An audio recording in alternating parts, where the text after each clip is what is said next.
Burrow airs it out. Chase. Hello. Touchdown. And I got a voice inside that needs to be fed.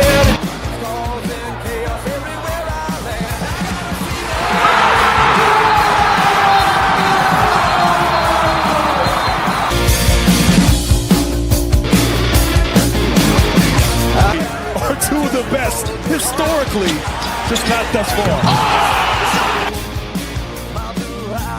Against these receivers. Making the Junkins again, and there is Smith rolling free, breaks a tackle.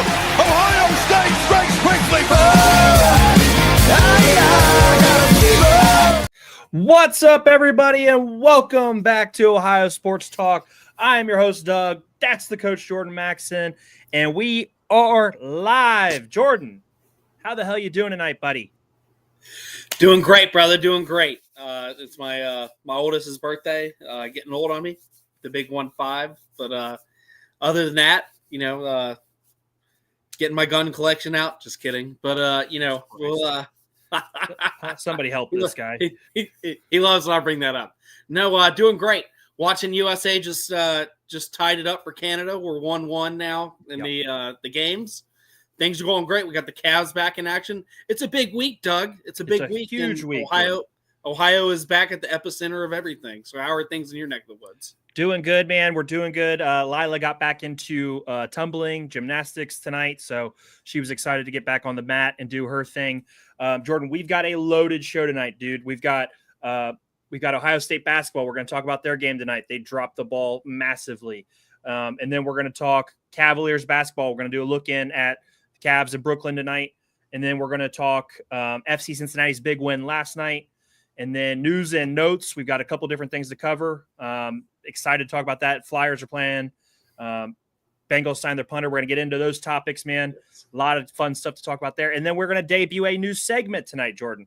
Again, we're going to end the show, guys. We're going to end the show. We will announce the end of the show. We will thank everybody for watching. If you don't want to stay and watch, I totally understand. We're going to rewatch the X-Files together, Jordan. We're going to break down each episode. Yes. So we'll do an episode. Every night we do an episode of one of Ohio Sports Talk. So I'm excited. Episode 1, we will be talking about that tonight from the X-Files, one of Jordan and I's favorite shows. Jordan. And we have even bigger news. The Ohio Sports Talk family will be growing sooner than later. We're going to have some big announcements in that regard. We're going to be doing a deeper look at Reds baseball this season. So when that happens, we will give you guys the full details. But the Ohio Sports Talk family will be growing, Jordan. Last but not least, we have the score of the USA versus Canada game live right now. Like Jordan said, 1-1. We're going to keep looking at that one. Buddy, let's get into it. Ohio State basketball tonight. Oh, man. What can you say, Jordan? What can you say about Ohio State basketball that we haven't said? Because you, in the Diebler, the season and a half now that Diebler's been the coach, we got hyped up at the end of last year when they went on their run. They were playing good basketball. It seemed like he had really gotten everybody clicking. And now it seems like the MO of this team is they can't get over the hump. What are your thoughts on the Ohio State Buckeyes basketball team as they fall tonight? They don't just fall, Jordan. They got their asses handed to them tonight. What are your thoughts? Doug, this looks like a team that has packed it in. The effort wasn't there tonight. It was bad. The intensity wasn't there. There's never a good loss as an athlete. You, as a fan and as a coach, you can say there are learning moments. Yeah. But tonight wasn't even that. So it's a curve stomp. It's an old school Seth Rollins shield curve stomp. Put my face up on the stairs and just smack it. For those of you WWE fans, you understand the reference, of course. But Doug, that's what it was, Doug. I'm not going to spend too much time on it. This team looks like it's complete disarray. I'm not saying Diebler's days are numbered. I think they are, and I'll talk about that in a second. This isn't, and especially in NIL world, donors have a lot of leeway in decision making when it comes to the athletic director. So I don't think his days are numbered, but I I think he's under an extreme microscope. I'm not saying we're Ryan Day microscope here when it comes to the magnitude of the situation, but this is still Ohio State basketball, Doug, and it's got to do better. Yeah, I'm going to go a little bit deeper than that. Ohio State gets beat by 21 at home tonight in what I consider a must-win type game. The Buckeyes moved to 15-12. They are just not playing great basketball. I think they're 7-9 in conference.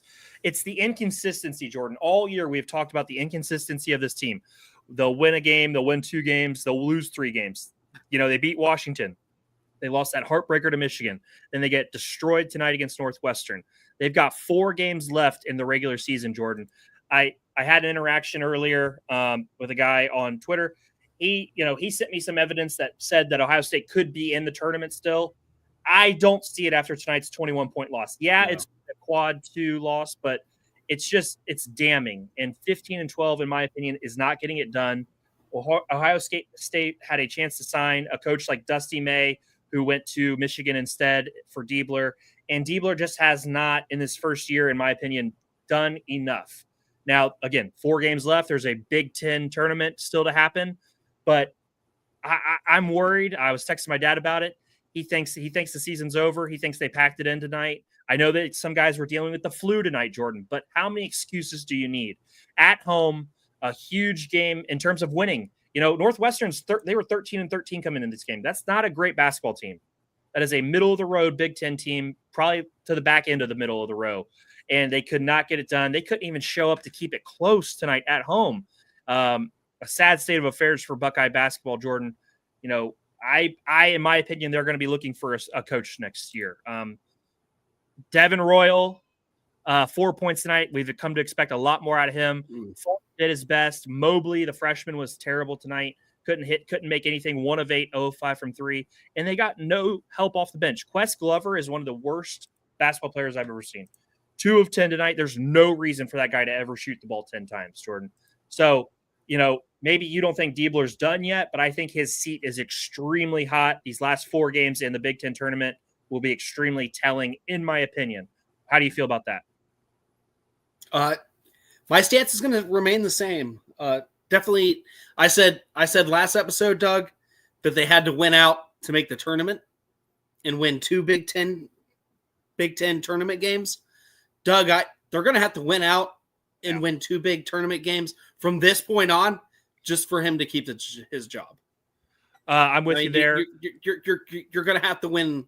You're going to have to win at least 5 games. I don't see how they. Quick shout out to Bearded Browns podcast.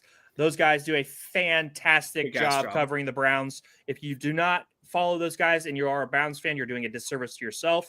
As you can see, the Ohio versus the World Browns sign behind me. Those guys do a great job.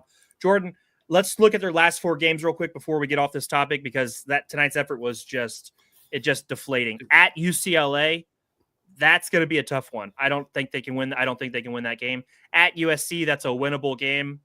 Versus Nebraska beat them earlier. And at Indiana, those are tough games. 3 of the last 4 away, and then potentially a Big Ten tournament game. I think it's over for them. I think they're done.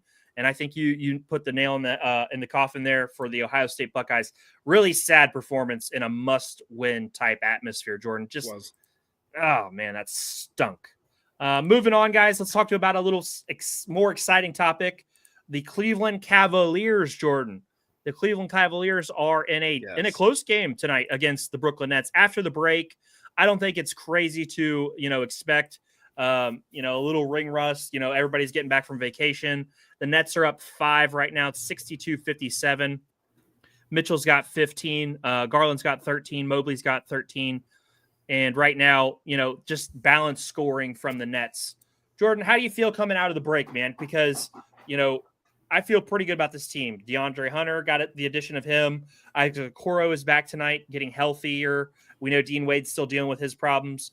The Cavaliers go out and make an addition to the roster. Yes. There's a lot of good quality moves being made by this front office. A front office that we had questions about, Jordan. We weren't always as high up on this front office as some other people. Yeah.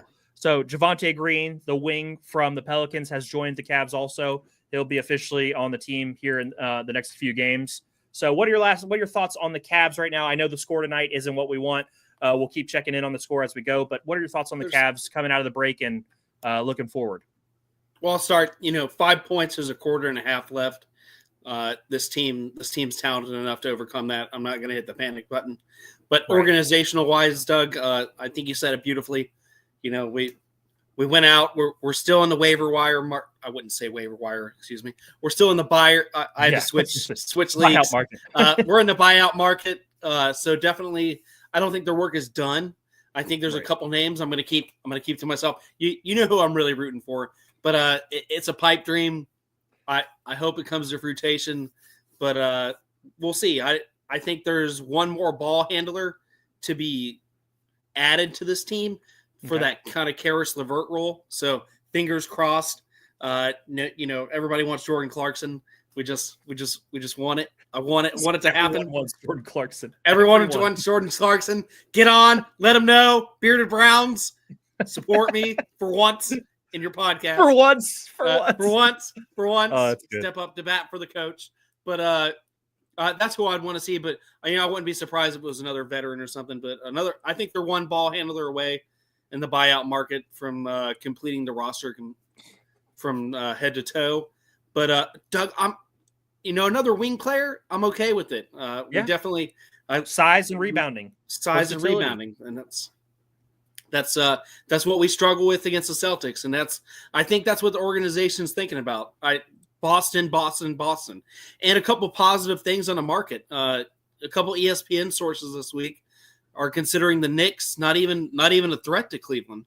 Now that those weren't my words, but that to hear that from the national mainstream media, that's kind of confidence to hear. The Knicks do have a losing record against teams that are above 500 right now for their last 15 appearances. So, all things considered, Doug, I'm feeling pretty good. So, I'll wrap that up in my thoughts there.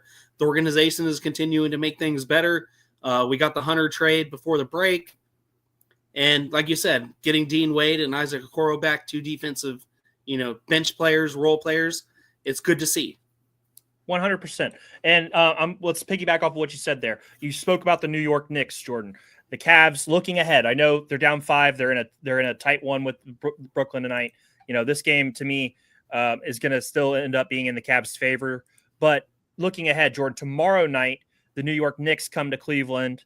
The game's going to be on ESPN at 7:00 tomorrow night. That's an interesting game, Jordan, because like you said, the Knicks not necessarily great against teams above 500, but they are the 3 seed in the East. They're 8 games behind us. Overall, I would say they are a good basketball team still. Cat has really come into his own there. And, Jalen Brunson's a good player. They've started to really figure it out a little bit now after they struggled early in the year. That should be a fun measuring stick type game tomorrow to see if, how do we show up against a Knicks team that we've had some trouble with in playoff games. They're not the same team anymore, but, we've had some trouble with in the past. Let's see how we revamp and show up against them tomorrow night. What are you looking forward to in that Knicks game? Because in my opinion, it's the Cat versus Mobley matchup. It's the Jared Allen versus Cat. See how we match up against Cat, who's been a really good player for the Knicks so far. What are your thoughts on that matchup tomorrow night? I mean, the individual matchups are fun to look at, but Doug, as a team, physicality. And this takes me back to 2 playoff matchups ago when Jared Allen said the lights were too bright. We got, we really honed in on that, and we got out physical, just outplayed, outbodied, outmatched. We went in expecting quick boxing match, but we got a heavyweight fight. So under this new coach with Kenny Atkinson, I want to see the pace and I want to see physicality. Those are the 2 things. Like I said, matchups are going to be fun to look at, but I'm just looking at it as a whole unit. Can we be more physical? Can we offensive rebound? And can we get the W? And those 3 things, no matter how they do it, who steps up, those are the 3 things that I'm looking forward, because they are going to be one of those teams, Doug, that could be a potential second round matchup. So that's that's what I'm looking forward to. It's another measuring stick beyond the Boston Celtics. Agreed. Bearded Browns, no way can I agree with Jordan twice in one show. You guys are rolling tonight. Guys, quick update. We love you. 1,046 live viewers tonight. Thank you to each and every one of you who have tuned into the show tonight. You guys made last couple weeks really, really special for us. This is our third time hitting over 1,000 live viewers for one of our shows. Thank you. That really, really means a lot to us. So, Jordan, quick update, 1-1 in U.S. Canada at the end of the first period. Jordan, then let's look ahead one more time because the Cavs also have a third game this weekend. They play Memphis on Sunday. Memphis comes into Cleveland. Memphis is a damn good ball club. They are second in the West right now, 8 games behind OKC. That game will also be on ESPN. I know, we don't get to see a lot of Memphis, Jordan, but what we do know is they have Ja Morant, who is a explosive, talented point guard. They have Jaren Jackson Jr., who is a really good power forward, leading that team in scoring. And they have Desmond Bane, another good guard. That's a team that, on paper matches up really well with the Cavaliers in terms of roster. We've got Garland and Morant. We've got Mitchell and Bane. We've got Mobley and Jackson. That's a fun matchup to watch on paper, and it's going to be a good game to watch on ESPN. Any thoughts on that Sunday night game? Just kind of echo myself a little bit. For that, for me, it's going to be all about the rebounding and just how our zone defense stacks up against Memphis, because Memphis does have some damn speed, and yeah, they do. I can't take that away from them. They're a team that's always been kind of been there through a couple different phases, but I'm happy for it. But Cleveland's done well against Western Conference opponents, and that's something else that makes me a little bit confident. So it really, my only worry is because the Knicks game is so magnified, with that being an Eastern rival, that we don't hold the Memphis game as a hangover. I'm just worried about, regardless of how the Knicks go, win or lose, that energy, can we replicate that energy back to back and in kind of a short span of a time, especially, in Cleveland at home, will definitely help. Yes. But I'm just a little bit worried about the hangover. That's my only issue with that game.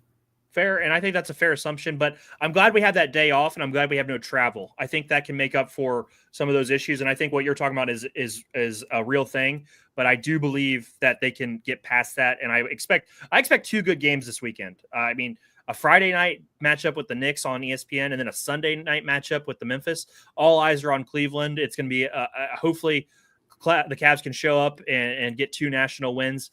Bearded Browns on X, do you guys think Miles leaving is compatible to James leaving the Cavs? This is no disrespect to Myles Garrett, but the magnitude of LeBron James leaving is quite simply not you can't replicate what LeBron was to Cleveland to what Miles is.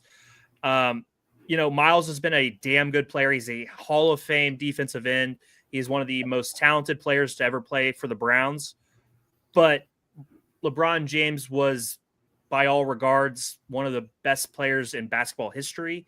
He's probably, if you don't want to, put him above Michael Jordan, he's the second best player in NBA history by most publications. He's 1 or 2 for me. Jordan, and the value of LeBron James in terms of dollars, there's nothing like LeBron in terms of football, in my opinion. Football as a sport, sure, but individually, I think LeBron drives business so much more than Myles Garrett ever could. On the field, LeBron drugged teams to the playoffs. You can't do that the same way you can in football. The singular importance of one player in basketball is so much greater than one guy in football outside of quarterback. If we were talking about, Tom Brady compared to, if he was leaving Cleveland in comparison to LeBron, I think we could have a conversation. But as great as Miles is, he's won some games individually for the Browns, but you can't he can't sustain that for a whole year like LeBron could for 82 games. Think of it just a Cleveland standpoint. Yeah, winning games. LeBron could single-handedly win basketball games that Myles Garrett could never do, in my opinion. I don't think it's comparable. Jordan, what are your thoughts? I don't think it's a big ask. No disrespect to everything that he's brought to the Browns, but Myles compared to when LeBron left. I mean, you think about LeBron's supporting cast for years there. Snowden and Gooden and we burnt jerseys, Jordan. People were burning jerseys. I was there. I burnt. I was on the Cavs for Mavs, for God's sake. I'm ashamed to admit it, but I mean, it's a big ask. It's a big ask, and LeBron had the building, and I think the impact that he had on the youth, especially being so young, going pro straight out of high school, and being an Akron kid, and then we had the documentary, and Lil Wayne's music that went in with it.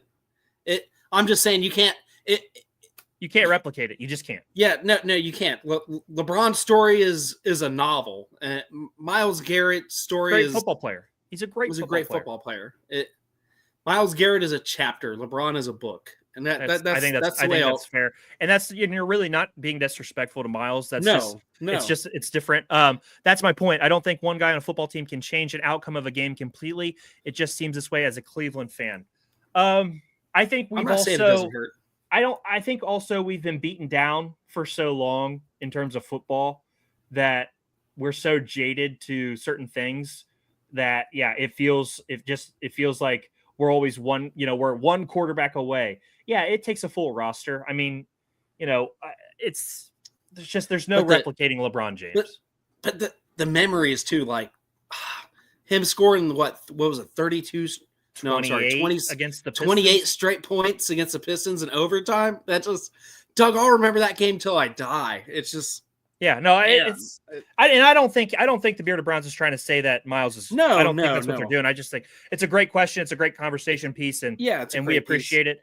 Quick update, guys. The Cavs have taken a 5-point lead over Brooklyn in the third quarter. I think they're going to extend that lead and keep it going. And quick look into hockey, getting ready to start the second period. Still 1-1. USA is up. No, still 1-1 in my book. Getting ready to start the second period. Gotcha. Am I wrong? It is. No, okay. They were showing a replay. You always scare me. There is an I in Cavaliers. That's great. Let's transition, Jordan, because we've hit this on the head. We know we've got two massive games this weekend. We know that this is a great opportunity for the Cavs on national TV. We just hit over 1,200 live viewers on the show tonight. Incredible stuff, guys. Incredible stuff. Let's transition though to FC Cincinnati. Let's go. Cincinnati. Jordan, I don't know. Last year we kind of fell off at the end there as a team. We did. And as viewers and guys who like talking about FC, I think we fell off because the team fell off so hard. I'm excited to have FC Cincinnati back in our lives. I'm excited to have something else to talk about and keep learning about, Jordan, because, we're not necessarily soccer guys. We're enjoying what's being built here in Cincinnati. We're enjoying, the ride of FC Cincinnati. We're trying to learn more and more about the game. And, it's difficult to learn about a sport that, we played when we were growing up, Jordan, but it wasn't like, it wasn't like this. We went out and we tried to score goals. We didn't really have any, necessary plays. We didn't have any real, strategy, anything like that. If you're fast and you can kick, you're probably going to score a lot of goals in, where we come from. I've really enjoyed getting into the games and getting to learn more. What are your thoughts on FC Cincinnati coming into this year? And then we'll talk about the game last night. Well, coming into this year, I was nervous. We covered the trade. Cutting our all pro, all star. Cutting's not the right word, but sending him off. I wouldn't say cutting. Massive transfer. It was a massive transfer. It was a trade. Massive it's a transfer. trade. It's a trade in reality for what was it? 12 million, 15 million, a crazy amount of money. It was the highest amount of money in FCC history, or MLS history. So that being said, I was nervous. So to see this, to just dive into this game, to see this team respond without their best player from the year previous, it's great to see. I know it's only a preview. I know it's only a little. It's a marathon, not a sprint in soccer. Right. So, but all things considered, Doug, that's a dominant win, 4-1. That's that. They dominated all three phases of the game. They dominated defense, time of possession, shots, penalties. So it was really good to see. The next game against the New York Red Bulls is going to be the tall tale for me. Fair, totally fair. Like you said, Jordan, FC last night pulls out the win 4-1 over FC Motagua. I don't know how to say that. If I said it wrong, I am sorry.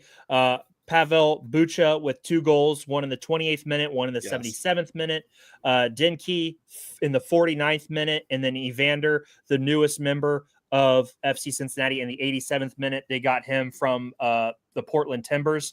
Jordan, again, we're learning, we're trying to grow here, but watching those two guys, Denke and Evander, in my opinion, those guys could be 20-goal scorers, both of them on this team. They have legitimate upside, legitimate talent. Evander was one of the top goal scorers last year in limited time due to injuries and things like that. I think FC Cincinnati might be better as a team this year. I know we lost Acosta, who is a MVP candidate. Every season he is that good individually, but as a team, bringing in Denke, bringing in Bucha, bringing in Evander, I think as a team, they've gotten better overall. So this is a fun squad. Like you said, 7:30 on what is that? Saturday night. They play New York, the Red Bulls, to open up the MLS season. I'm excited, man. I am pumped up to watch that game and talk about it on Monday night. Any last thoughts on FC Cincinnati before we keep it rolling? No, we'll just, like you said, the new tandem in town. We'll track them. I think they're lined up for a great season. Maybe an all-star season in their own right, and we'll see where it goes. Definitely. Let's transition, Jordan, to the news and notes segment. The United Four. We've been talking about that the Four Nations face-off. Sorry, I was thinking American history. With all the United Nations and all that stuff, it's thrown me off. But the Four Nations face-off. We've been following that the entire time. Still 1-1, Jordan. USA and Canada in a battle tonight. Any thoughts on this hockey stuff? Because again, we're not hockey guys, but we're in. We got that nationalistic pride. We got fired up when Canada was talking shit. I mean, it's exciting, dude. What are your thoughts here on the game? Because you're watching it right now. Yeah, no, I've been pumped for this even before the booing and all the extra spice that both nations kind of made for each other. So definitely, it's always been fun, especially coming off of a summer where you and I covered the Olympics quite in depth. So I feel like we kind of got in touch with that national pride when it comes to our athletes, and this is no exception. And right here in our hometown, NHL wise, the Columbus Blue Jackets are playoff bound if they were to start tomorrow. So this is for the first time in I think about 6 or 7 seasons since they swept the Pittsburgh Pirates and the Pittsburgh Penguins in the first round. I got baseball in the brain, Doug. I can't help it. I know baseball. We're so close. We're right around the corner. But yeah, we're going to be right in the epicenter, maybe talking some NHL playoffs soon. So I'm excited to see it. It's something that as Ohioans we don't get to see a lot of. So no, great, well said. We're going to keep looking in at this game. Obviously, the live look-ins. Jordan, Dayton. The Flyers play this weekend, tomorrow night against Loyola Chicago in Loyola Chicago. That's going to be an interesting game. Dayton is, they're my team through and through. I love them. I hate them. They are up and down. Tomorrow night, 7:00 on ESPN2, Dayton plays Loyola Chicago. Last game they played against each other was the alley-oop to Emil Latong at the buzzer from Malachi Smith to beat them. That's part of our intro. So this is a game between two pretty closely matched teams. Jordan, Dayton coming into the game 18-8. They are 8-5 in the A10. Loyola Chicago 17-9, 8-5 in the A10 also. So this is a game where they're literally battling for seeding coming down the wire. what are your thoughts going into this game before I do a little bit of a deeper dive? This to me is a must win. Yeah. And I know we say that a lot in Me too. the realm of sports, but we're right here at tournament time, not only for Atlantic 10 conference, but the overall dance. So this to me, it's a must win, and Dayton's got to get out of their own way here. They got to get physical. They got to get on the rebounding. That hurt them last week. That's one of the reasons they're a terrible rebounding team, Jordan. A team that we should have stomped, in my opinion, last week. We ended up squeaking by, but it came down to second chance points. If Dayton can limit Loyola's second chance points, Doug, they're going to be okay. And to me, that's going to be the number one key to the game. But you are a bigger basketball guy than I am, so I'm going to let you dive deep and hit this hard. Okay, so you use the word must win, Jordan. And again, I don't think Dayton's going to make the NCAA tournament unless they somehow win the A-10 tournament. And that's why this game is important, Jordan. 8-5 Dayton Flyers, 8-5 Loyola Chicago in terms of A-10 standings. They are tied for the 3 seed. Right now, Dayton would be the 3 seed because they have that win head-to-head. VCU is 11-2. George Mason is 12-1. Those two teams have kind of separated themselves in terms of the standings. Dayton needs to win this game to avoid having to play one of those two teams earlier than they need to. I think on paper, Dayton has all the ability they need to win this game, but defense and rebounding have been the Achilles heel of this team all season, Jordan. They have given up massive games to players who are not good. They've gotten beaten by guys who should not have beaten them. I mean, routinely, and this team comes out slow. They are inconsistent. Anthony Grant, this has got to be the game where they cash it all in, and they've got to show up in a massive, massive way. ESPN2, everybody will be watching this one. It's a big game in terms of A-10 play, guys. I cannot stress that enough. Let me ask you this, Doug. If they win this game, do they get back to Maui form before the Atlantic 10 tournament, or is that a distant memory for you? That is as distant as it gets, because I just don't think they're ever going to click like they were again. I think they lost it somewhere in the middle of the year, and I think that there's been inter team turmoil. There's been questions about the team. There's been all kinds of different things that just add up to a team not being able to get it done. I think tomorrow night they are able to beat Loyola Chicago, but it's going to be a close game. It's going to be a game that's gritty.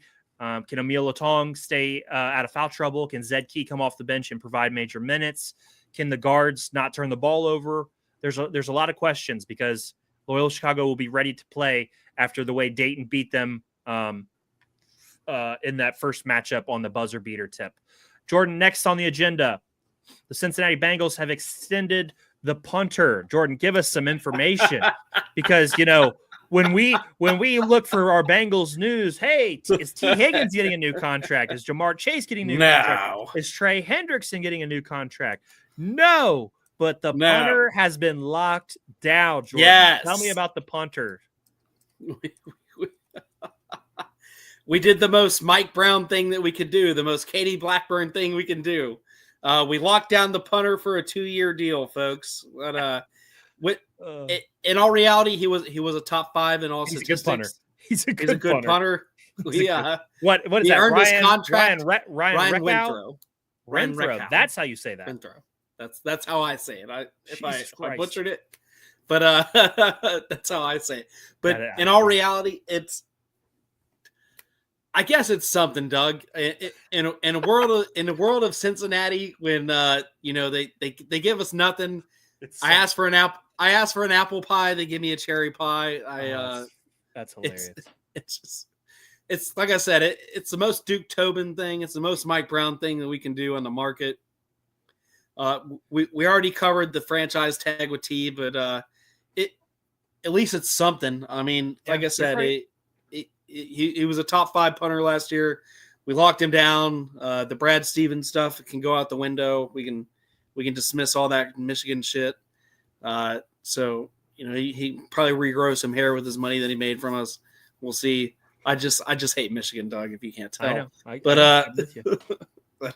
but yeah, no, I'm happy for him. It's some small news on the plate, but hopefully, I said over the weekend, Doug, that if we came in Monday and I wasn't talking extension for T. Higgins and Jamar Chase, things would be bad. So we'll see how I feel on Monday when I go to sleep Sunday night and I wake up Monday morning to the same headline recycled 10 times from the Cincinnati media. I'm going to be a little bit pissed, and I might go on another rant. So get your 18 minutes ready, and we'll lock and load from there. Can we afford 18 minutes? Can we afford 18 minutes? Douglas, we can afford 18 minutes. We'll extend the show. We'll cut out some segments. We'll do what we got to do. I'll Elon Musk it, cut the fat. But boy. Shots fired. But we'll see how I feel on Monday. But as a Browns fan, how do you feel about it? It's small, it's insignificant, but it is a centerpiece for the team. I think punter's an important position. It changes the side of the field. It's somebody who can help your defense out. You've got to have a good punter in the NFL, and I think you guys made a great choice in locking him down for 2 seasons. Like you said, he was a top 5 punter last year. I think it's a good addition. It's just, it's just funny because of the turmoil with the team of signing T. Higgins, the Jamar Chase full, extension, the money that could potentially come out, Trey Hendrickson. Now we're talking Joey Bosa potentially joining the team if he gets bought out, which would be interesting if he could stay healthy and you could re-sign Trey Hendrickson. There's a lot of interesting things that could happen with this Bengals team, but I'd call Khalil Mack and see if he was interested in making a playoff run. Well, you guys have to make the playoffs for that to happen. So, let's move on, Jordan. We've had a fun show tonight, buddy. We got to talk about the letdown from the Ohio State Buckeyes basketball team. We got to talk about our Cleveland Cavaliers, who have extended the lead against Brooklyn tonight. They were up 90-80 last time I checked. Let me double check. 92-80 now. They have pulled away and extended that lead. We got to talk about FC Cincinnati's big win last night, 4-1, and their game coming up this weekend against New York. And then we got our news and notes. Obviously, we talked the clash between the United States and Canada, still 1-1 in that game. Then we got to talk Dayton versus Loyola in a big game tomorrow night for the A10 standings. And we finished with the punter from the Bengals, whose name maybe Reckow, maybe something. Renthro. It could be whatever. We just know he's a good punter, and we're happy for punters. We support Pat McAfee in the punt game here on the show. Yes. So we talked about a lot of stuff tonight, guys, and we've had over 1,400 live viewers tonight. That is a massive, massive number. I think that's a record for us. That is our highest viewership of all time. If you could do us a massive favor, head over to the YouTube channel, Ohio Sports Talk, hit that subscribe button. We're almost at 600 subscribers. We appreciate everybody who views this show. It means a lot to us. But now, Jordan, we are going to debut our new segment. We talked about it at the top of the show. Yes. Guys, if you don't like television, if you're not here to, hear us talk about TV, we are going to talk about the X-Files. Jordan, you and I are both huge.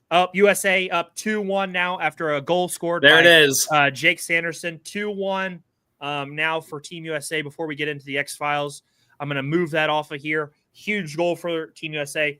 Let's talk about the X-Files, Jordan. We have started the Ohio Sports Talk rewatch with episode 1. I Want to Believe. Jordan, let's talk X-Files here. A show that me and you talk about off the air quite a bit. Let's talk pilot, the first episode. I rewatched it earlier today in preparation for in preparation for talking about it tonight. First episode. What are you thinking going into the first episode? I go back to my 90s feelings, and it still comes back. It's open-minded. It's got great nostalgia. No, it still holds up. For everybody that's still tuning in, we're at 1,414 now. Still live viewers tuning in, and I would say that it holds up well. But looking at it just the mystery of it, because you have kind of a quirky character in Mulder that nobody kind of takes seriously. He's in the basement of the FBI. Spooky Mulder, that's right. And you have Scully kind of coming in and straight-laced. she's there for the facts, and that's why she was sent to join Mulder. As you see in the first episode, we get the meeting of Scully gets called into the office to talk to the higher ups at the FBI. Jordan, I kind of forgot, in my rewatch, but you see the smoking man very early in the show. Yeah, he's in that meeting with Scully, and you see him there with his cigarette, and you obviously know as we'll go along, we'll talk more about him. But the smoking man's there, and we get to hear them talk about Spooky Mulder, what he's working on, how they want Scully to investigate him, see how he goes through his practice, and then David Duchovny and Gillian Anderson, who do a phenomenal job as both characters. Yes. This episode takes us to outside of an Oregon town where teenagers have been gone missing, and then they show up and they have those 2 small marks on their lower back. And obviously that's where Mulder goes into his conspiracy theories. These people have been abducted. Scully's coming from a point of science and, trying to be logical about the situation. Jordan, kind of walk us through this first episode and how they, work their way through this case. Well, it's just a lot of back and forth. And this episode establishes both the friction and the cohesiveness, if I can say that, for both Mulder and Scully. So you look at, she's trying to give a logical answer, and Mulder's kind of leans back into his experience. They scrape a little bit on his sister, and that's what that's why he is the way he is. His personal experience and his personal mission. Well, we don't know that yet, so we don't know that yet. You can't spoil it. We're only on the first episode. We're talking about the first episode. Yes. Jesus. Yes. Get your head out of your ass. But we're working through, and we see that there's issues with the medical examiner. We see that there are strange occurrences as they're driving into the town. Mulder draws that big X on the ground, and to show where the radio signals were going out. I love how they tie those little things in, little happenstances that Mulder can kind of latch onto. And then we meet Billy and all these other guys at the hospital. We meet all these other characters, and at the end of the episode, Billy gets put under the hypnosis, and he recalls how the classmates were all abducted and how tests were done by the aliens. We know to ourselves that they aren't really aliens, and we get the metal implant. Yes. And Scully gives that to Blevins, and that's the only piece of evidence left because the files are missing at the end of the episode. And then we see the smoking man put the implant away with the other identical implants in the evidence room within the Pentagon. And that's kind of how the episode ends, Jordan. So, that first episode, they do a great job in the pilot. You get to see the interactions between Mulder and Scully. You get to see that chemistry starting to form early. I mean, those two kind of lock in together very early, and you love that give and take that they have. Yes. And I think that's one of the most redeeming part of X-Files, in my opinion. Yes, it's fun to go through the conspiracies. Yes, it's fun to see, Mulder wig out, but it's always great to see how Scully is, his balancing point. She's able to bring him back to a somewhat level. He's still always going to lean conspiracy, but she gets to play that counter opposite to Mulder. And that's what makes Mulder and Scully so fantastic, is their relationship. And obviously, as we go along through the show, when we talk about episode 2, we'll keep diving into that. But the way their relationship grows and the way they grow together is just one of my favorite parts of the X-Files. So I'm excited that we're doing this. Jordan, do you have any final thoughts on the pilot episode of X-Files?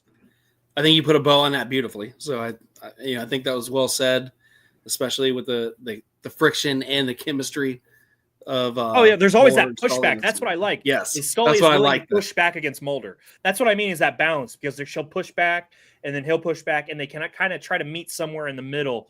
And I just Scully's like one of my first crushes. Also, I'm sure like growing up, I always thought Gillian Anderson was beautiful. I mean, she's yes. I thought after she got the work done, I thought that was unfortunate, but I still think she's a beautiful woman. But growing up, I really thought she was one of my big crushes. So I've always and David Duchovny just plays great characters, throughout his career. So underrated.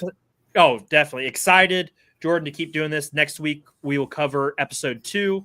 Guys, this has been Ohio Sports Talk. thank you for sitting with us to talk a little X-Files here at the end. We're going to keep this going. We've got massive news coming in the next few weeks about expanding Ohio Sports Talk and just some guests coming too. Oh, we got great guests coming up. Baseball season right around the corner. I am your host, Doug. That's the coach, Jordan Maxson. We will be live Monday night at 9:00, guys. Enjoy your weekend. Enjoy all the sports. Massive games this weekend. Tune in with us Monday night.